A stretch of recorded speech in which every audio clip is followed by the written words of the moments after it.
திரைக்குறள் நேயர்களுக்கு வணக்கம். தமிழ்நாட்டுல சினிமாவும் அரசியலும் பிரிக்கவே முடியாம ஒன்னோட ஒண்ணு ரொம்பவே பின்னி பிணைஞ்சு இருந்துட்டு இருக்கு அப்படின்னா நேத்து வீடியோல நம்ம பேசியிருந்தோம். ஆனா நேத்துல இருந்து இன்னைக்கு வரைக்கும் நடக்கிற கூத்துக்களை பார்க்கும்போது சினிமா அரசியலாவும் அரசியல் சினிமாவும் மாறிடுச்சோ அப்படிங்கிற மாதிரிதான் சோசியல் மீடியால நடக்கிற சம்பவங்கள் நமக்கு ஒரு எண்ணத்தை கொண்டு வருது. என்னன்னா நேத்து நம்ம சேனல்ல ஒரு வீடியோ போட்டிருந்தோம். ராகவா லாரன்ஸ் அவர்கள் அவரோட அரசியல் வருகை குறித்து ஒரு ஒரு 18 நிமிஷம் வீடியோ ஒன்று வெளியிட்டு இருந்தாரு. அந்த வீடியோவை நம்ம சேனல்ல அலசி ஆராய்ஞ்சு ஒரு வீடியோ போட்டிருந்தோம். சரி, ராகவா லாரன்ஸ் அண்ணன் நீங்க என்ன வா தம்பி அப்படின்னு கூப்பிட்டா நான் வந்துருவேன் அப்படின்னு உருக்கமா ஒரு வீடியோ போட்டிருந்தாரு. இந்த வீடியோக்கு பிரபல சினிமா விமர்சகர் பிரசாந்த் ரங்கசாமி ஒரு பதில் வீடியோ ஒன்று போட்டிருக்காரு. பதில் வீடியோன்னு சொல்றதுக்கு தாண்டி அதை ட்ரோல் வீடியோன்னு சொல்லிக்கலாம். அப்படி ஒரு வீடியோ போட்டிருக்காரு. ஸோ இந்த 2 வீடியோவை பத்தி தான் நம்ம இந்த வீடியோ முழுக்க பார்க்க போறோம்.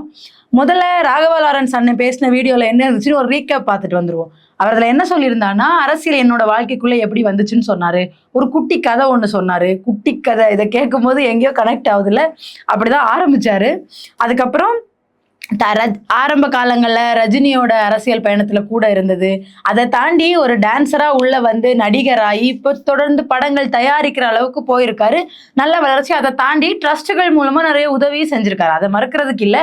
அதை தாண்டி சில இடங்கள்ல அதை வச்சு விளம்பரமும் தேடி இருக்காரு அப்படிங்கிற விமர்சனமும் அவர் மேல எழாம இல்லை. இப்ப அரசியல் பக்கம் வந்தோம்னா, ரஜினி சார் அரசியலுக்கு வரேன்னு சொன்னப்போ அதுக்காக வரலான்னு இருந்தாரு. அப்ப அவங்க அம்மா அரசியல் ஒரு சாக்கடைப்பா அப்படின்னு ஸ்ட்ரிக்டா பேரிகேட் போட்டு தடுத்துட்டாங்க. அதுக்கப்புறமா விஜய் இப்ப அரசியலுக்கு அவர் முதலமைச்சர் ஆன உடனே அவங்க அம்மா ஆமாப்பா மக்கள் மாற்றத்தை எதிர்பார்க்கறாங்க, நீ அரசியலுக்கு போக்கண்ணா அப்படின்னு சொல்லி பச்சை கொடி காட்டி அனுப்பி வச்சிருக்காங்க. இது எல்லாத்தையுமே நேத்து வீடியோல அவர் ஷேர் பண்ணியிருந்தாரு. இப்ப சினிமாவை பொறுத்த வரைக்கும் அரசியலுக்கும் சினிமாவுக்கும் பெரிய வித்தியாசம் இல்லை. ஏன்னா தியாகராய பாகவதர்ல ஆரம்பிச்சு எம்ஜிஆர், ஜெயலலிதா, விஜயகாந்த், சிவாஜி இப்படி நிறைய பேர் சினிமா ரிலேட்டடாவே இருந்து முழுக்க முழுக்க ஒரு சினிமா நடிகராகவே இருந்து அரசியலுக்குள்ள வந்தவங்க. ஸோ ஆரம்ப காலத்துல இருந்தே தமிழ்நாட்டு அரசியலும் சினிமாவும் பிரிக்க முடியாத ஒன்னாவே இருந்திருக்கு. என்ன அவங்கெல்லாம் அரசியலுக்கு ஏதாவது நல்ல காரியம் பண்ணி மக்கள் கிட்ட தங்களை நிரூபிச்சு அரசியல் கட்சி தலைவர்களா ஆனாங்க. இப்ப இந்த ட்ரெண்டிங் யுகத்துக்கு ஏத்த மாதிரி ரீல்ஸ்ல முதலமைச்சர் ஆனவங்களும் இருக்காங்க. நான் யாரையும் குறிப்பிட்டு சொல்லல, பொதுவா சொல்றேன். இப்படி இருக்கும்போது தன்னோட அரசியல் வருகைய நீங்க என்ன வாப்பா தம்பி நீ அரசியலுக்கு வா அப்படின்னு மக்களாகிய நீங்க கூப்பிட்டீங்கன்னா நான் தாராளமா அரசியலுக்கு வந்துருவேன். அப்படி இல்லை நீங்க வர வேண்டாம்னு சொன்னா நான் இப்படி இருந்துட்டே என்னோட சமூக சேவையை தொடருவேன் அப்படிங்கிற மாதிரி ஒரு விஷயத்த பேசி வீடியோ ஒன்று பதிவிட்டு இருந்தாரு. இப்ப ராகவா லாரன்ஸ் திருச்சி கிழக்குல நிப்பாரா, அண்ணாமலை கூட நிப்பாரா, இல்ல மறுபடியும் தமிழக வெற்றி கழகத்துல விஜய் அவர்கள் கூட நிப்பாரா அப்படிங்கிற மாதிரி ஒரு டாக்ஸ் அண்ட் ஒரு என்ன சொல்றது இன்டர்நெட்டே ரொம்ப வைரலா போயிட்டு இருந்துச்சு. இவர் எங்க நிப்பாரு, ஒரு பக்கம் நீ வந்தா வாப்பா வரலன்னா போப்பாங்கிற மாதிரி டாக்ஸும் போனாலும் திருச்சி கிழக்கா விஜயா அண்ணாமலையா இல்ல தனிச்சு போட்டியா அப்படிங்கிற டிஸ்கஷன்ஸ் எல்லாம் போயிட்டு இருந்துச்சு. எல்லாரும் இதை பத்தி டிஸ்கஸ் பண்ணிட்டு இருக்கும்போது இன்னைக்கு ஒரு பிரபலமான திரைப்பட விமர்சகரா இருக்கிற திரு பிரசாந்த் ரங்கசாமி அவர்கள் லாரன்ஸ் அவர்களை கலாய்ச்சு அவரோட உடல் மொழியையும் அவர் அந்த வீடியோல பேசின அதே பாணியையும் காப்பி பண்ணி அவரை நக்கல் அடிக்கிற மாதிரி ஒரு வீடியோ ஒன்று போட்டிருக்காரு. இப்ப இந்த 2 வீடியோவும் தான் இணையத்துல ரொம்ப முட்டி மோதிக்கிட்டு இருக்கு அண்ட் ரொம்பவே ஷேர் பண்ணப்பட்டுட்டும் இருக்கு. இந்த வீடியோல பிரசாந்த் ரங்கசாமி என்ன சொல்றாருன்னா, நான் பிரதமர் ஆயிடலான் இருக்கேன் அப்படின்னு சொல்றாரு. பிரதமர் ஆயிடலான்னா ஆமாங்க, எனக்கு முதலமைச்சர் விஜய்க்கு தெரிஞ்சவங்களை நல்லா தெரியும். அது மட்டும் இல்ல, பிரதமர் நரேந்திர மோடிக்கு தெரிஞ்சவங்களையும் எனக்கு நல்லாவே தெரியும். அதனால நான் பிரதமர் ஆயிடலான்னு இருக்கேன். நீங்க இப்ப என்ன பண்றீங்கன்னா, ஒரு 10 பேர் சேர்ந்து என்னை பார்த்து அண்ணா நீங்க பிரதமர் ஆயிருங்க, அண்ணா நீங்க பிரதமர் ஆயிருங்க அப்படின்னு சொன்னீங்கன்னா நான் பிரதமர் ஆகிறதுக்கு தயாரா இருக்கேன் அண்ட் நான் ரொம்ப நல்லவன், எனக்கு ஓட்டு போடுங்க அப்படிங்கிற மாதிரி முழுக்க முழுக்க லாரன்ஸ் அவர்களோட உடல் மொழியையும் அவர் பேசுற விதத்தையுமே நக்கல் அடிச்சு வச்சிருக்காரு. ஏன்னா நேற்று லாரன்ஸ் அவர்கள் நான் 22 வருஷமா ட்ரஸ்ட் மூலமா சேவை பண்ணிட்டு இருக்கேன், இவ்வளவு நல்லது பண்ணியிருக்கேன், அவ்வளவு நல்லது பண்ணியிருக்கேன், நான் நல்லவன், அந்த மாதிரி அவரை தன்னைத்தானே ப்ரமோட் பண்ணிக்கிட்டதை பிரசாந்த் ரங்கசாமி இந்த வீடியோல சட்டையர் பண்ணி பேசியிருக்காரு. இந்த வீடியோக்கு இப்ப செம லைக்ஸும் இதுவும் இதாயிட்டு வருது. அது வரல அந்த வீடியோல என்ன சொல்லியிருக்காங்கன்னா, நான் சும்மா ஒன்றும் பிரதமர் ஆகணும்னு நினைக்கல, வடக்கு பக்கம்லாம் போய் எல்லாத்தையும் அலசி ஆராய்ஞ்சிட்டு பிரதமர் ஆகலான் இருக்கேன், எனக்கு சப்போர்ட் பண்ணுங்க, நான் ரொம்ப நல்லவன் அப்படிங்கிற மாதிரி பிரசாந்த் ரங்கசாமி இந்த வீடியோல பேசி ராகவா லாரன்ஸ் அவர்களை ட்ரோல் பண்ணிட்டு இருக்காரு. இந்த வீடியோல பிரசாந்த் ரங்கசாமி இன்னொரு விஷயத்தையும் சொல்றாரு. அது என்னன்னா, இப்ப ட்ரெண்டிங்கா ஒண்ணு போயிட்டு இருக்கு, காக்ரோச் ஜனதா பார்ட்டி. அதாவது நம்ம தமிழ்நாட்டுக்குள்ள இல்லாம டெல்லி அளவுல பிஜேபியை எதிர்த்து சிஜேபி காக்ரோச் ஜனதா பார்ட்டி அப்படின்னு ஒரு கட்சி உருவாயிருக்கு. அந்த கட்சி உருவான வரலாறு நான் சுருக்கமா சொல்லிடுறேன்.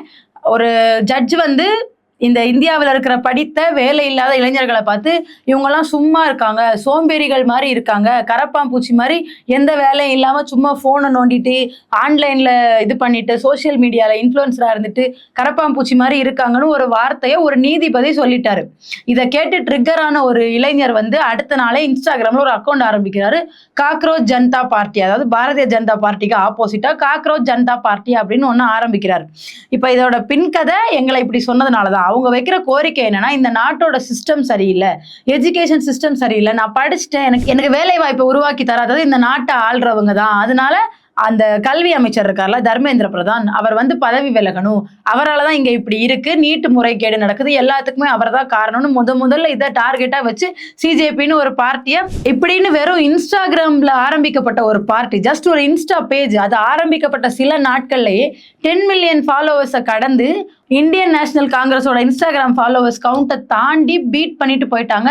அண்ட் அந்த இன்ஸ்டாகிராம் பேஜை ஆரம்பிச்ச அபிஜித்ங்கிறது அமெரிக்கால இருந்து திரும்பி வந்திருக்காரு. அண்ட் அந்த சின்ன கட்சி, சொல்ல போனா அது கட்சியே இல்லை, ஒரு இன்ஸ்டாகிராம் பேஜா ஆரம்பிக்கப்பட்டது. டெல்லியில வந்து ஒரு போராட்டம் நடத்தியிருக்காங்க. அதுக்கப்புறம் பிரஸ் மீட் கொடுத்துருக்காங்க. ரொம்ப முக்கியமான விஷயம், நம்ம நாட்டில் பிரதமராக இருக்கிற மோடி அவர்கள் இத்தனை வருஷத்துல பிரஸ்ஸை மீட் பண்ணதில்லை. இப்போ நம்ம முதல்வராக இருக்கிற விஜய் அவர்களும் இந்த 1 மாத காலமா பிரஸ்ஸை சந்திக்கவே இல்லை. இப்படி இருக்கும்போது இளைஞர்களா சேர்ந்து ஆரம்பிச்ச ஒரு இயக்கத்துல உள்ளவங்க, அவங்க பின்னாடி விமர்சனம் இருக்கு, இதுக்கு பின்னாடி இந்த இயக்குறது வேற யாரோ அப்படிங்கிற கேள்விகள் எழுந்தாலும் எல்லாத்தையும் தாண்டி தைரியமா பிரஸ்ஸை ஃபேஸ் பண்றாங்க. அந்த குவாலிட்டி அவங்களுக்கு இருக்கு. ஸோ காக்ரோச் ஜனதா பார்ட்டி இப்ப இந்தியால ட்ரெண்டிங்ல இருக்கிற ஒரு விஷயம். அதை எடுத்துட்டு பிரசாந்த் ரங்கசாமி என்ன சொல்றாருன்னா, நானும் அந்த மாதிரி பாண்டா ஜனதா பார்ட்டி அப்படின்னு ஒன்று ஆரம்பிச்சு பிரதமர் ஆகலான்னு இருக்கேன் அப்படின்னு சொல்லிட்டு சும்மா சட்டையரா சொல்லி ராகவா லாரன்ஸ் அவர்களை கலாய்க்கிறாரு. பிரசாந்த் ரங்கசாமி வெளியிட்ட இந்த வீடியோக்கு ஒரு பக்கத்துல இருந்து, ஏப்பா ஒருத்தர் நமக்கு நல்லது பண்றேன்னு அரசியலுக்கு வர்றாரு, அவர் இதுக்கு முன்னாடி ட்ரஸ்ட் வச்சே நிறைய நல்லது பண்ணியிருக்காரு, டிசேபிள் பீப்புள்ஸ்க்கு ஹெல்ப் பண்ணியிருக்காரு, அப்ப அவர் அரசியலுக்கு வரலாம்ல, அதை ஏன் கிண்டல் பண்றீங்கன்னு ராகவா லாரன்ஸ் அவர்களோட ஆதரவாளர்கள் ஒரு பக்கமும், இன்னொரு பக்கம் ஆமா இந்த சினிமாக்காரங்க என்ன நினைச்சிட்டு இருக்காங்க, இவங்க இப்படி அப்படின்னு டான்ஸ் ஆடிட்டு வந்து வீடியோ போட்டோம்னா நம்மளாம் அவங்களுக்கு ஓட்டு போட்டுருவோமா, ஏற்கனவே ஒருத்தருக்கு ஓட்டு போட்டு படுற பாடு பத்தாதா அப்படிங்கிற மாதிரியான விமர்சனங்கள். பிரசாந்த் ரங்கசாமி பேசுறது சரிதான் ஒரு தரப்பு, இப்படிலாம் பேசக்கூடாது சரியில்லைன்னு ஒரு தப்பும் ஆன்லைன்ல டிபேட் பண்ணிட்டு இருக்காங்க. இவங்க 2 பேரோட வீடியோ தான் இப்போ மோஸ்டா வைரலா முட்டி மோதிக்கிட்டு இருக்கு. அதாவது ராகவா லாரன்ஸை கலாய்க்கிற அளவுக்கு பிரசாந்த் ரங்கசாமிக்கு அவர் மேல என்ன கோவம் அப்படின்னு தெரியல. பிரசாந்த் ரங்கசாமியோட அரசியல் நிலைப்பாடை பார்த்தோம்னா, திடீர்னு பிஜேபி சப்போர்ட் பண்ணுவாரு, திடீர்னு தாவேக்காவை சப்போர்ட் பண்ணுவாரு, தாவேக்கா ஒரு தப்பு பண்ணுதுன்னா அதை இவர் கேள்வி கேட்டுட்டு அடுத்த நாளே அது மாத்தி இன்னொரு ட்வீட் போடுவாரு. ஸோ இதுக்கு பின்னாடி இவருக்கு யாராவது காசு கொடுத்து ராகவா லாரன்ஸ் அரசியலுக்கு வரதை முடிச்சு விடணும்னு சொன்னதுனால இந்த வீடியோவை போட்டாரா, இல்ல இவரே அரசியல் அறிவு வந்து என்ன எல்லா நடிகர்களும் வர்றாங்க, என்ன யார் யாரோ அரசியலுக்கு வர்றாங்க, ஏற்கனவே இருக்கிற பிரச்சனை பத்தாதானே சமூக அக்கறைகள் இந்த வீடியோவை பதிவிட்டாரா, இல்ல நான் சொன்ன மாதிரியே இதுக்கு பின்ன யாரோ இருந்து இயக்கி யாரோ காசு கொடுத்து, ஏன்னா அவர் வந்து தமிழ்நாட்டிலே நம்பர் 1 பெய்ட் ரிவ்யூவர். ஸோ இந்த வீடியோவை ரிவ்யூ பண்ணி ட்ரோல் பண்ணுங்கன்னு யாராவது அவருக்கு பே பண்ணியிருக்காங்களான்னு நமக்கு தெரியல. இது எல்லாத்தையும் ஒட்டுமொத்தமா சேர்ந்து பார்க்கும்போது தமிழ்நாட்டில் அடிக்கிற வெயில் சூடை விட தமிழ்நாடோட சினிமா களமும் அரசியல் களத்துல இருக்கிற சூடு ரொம்ப அதிகமா இருக்கு. இன்ஃபேக்ட் 2க்கும் வித்தியாசம் தெரியாத லெவலுக்கு போயிட்டு இருக்கு. எல்லா அரசியல்வாதிகளும் சினிமாக்காரங்களை போல ரீல்ஸ் போட்டுட்டு இருக்காங்க ஆட்சியில இருக்கிறவங்க. இந்த பக்கம் எல்லா சினிமாக்காரங்களும் நடிக்கிற வேலையை விட்டுட்டு கமெண்ட் சொல்ல வந்திருக்காங்க. இப்ப கூட மாஸ்டர் படத்துல விஜய் சேதுபதியோட சின்ன வயசு கேரக்டர் நடிச்சிருந்த மாஸ்டர் மகேந்திரன் ஒரு சேனலுக்கு ஒரு பேட்டி ஒண்ணு கொடுத்திருக்காரு. அதுல அவர் என்ன சொல்றாரு, 6 மாசத்துக்கு கேள்வியே கேட்காதீங்க, கரண்ட் இல்லைன்னா என்ன, அதாவது சூரிய ஒளியில இருந்து மின்சாரம் கண்டுபிடிக்கிறத சோலார் சிஸ்டம்ங்கிறாரு அவரு. சோலார் சிஸ்டம்னு ஒண்ணு கண்டுபிடிச்சிருக்காங்க அப்படின்னு அட்வைஸ் பண்ண ஆரம்பிக்காரு. அங்க ஆரம்பிச்சு கிண்டல் பண்றாரு, என் வீட்டுல இருந்து கூட கரண்ட் எடுத்துக்கோங்க, எதுக்கு எங்க அண்ணனை கேள்வி கேட்குறீங்க, அவரை கேள்வியே கேட்காதீங்க, நீங்க இப்ப அவர் முன்னாடி மைக்கை தூக்கிட்டு போய் கேள்வி கேட்டா மட்டும் கரண்ட் வந்துருமா, உங்களை எதுக்கு கூப்பிட்டாங்களோ அதை மட்டும் நீங்க பேசியிருக்கலாம், பொலிட்டிக்கல் கமெண்ட் பாஸ் பண்ண நீங்க அங்க வரல, அப்படி இருந்தாலும் பொலிட்டிக்கல் கமெண்ட் பாஸ் பண்ணும்போது கொஞ்சம் யோசிச்சு பேசியிருக்கலாம்.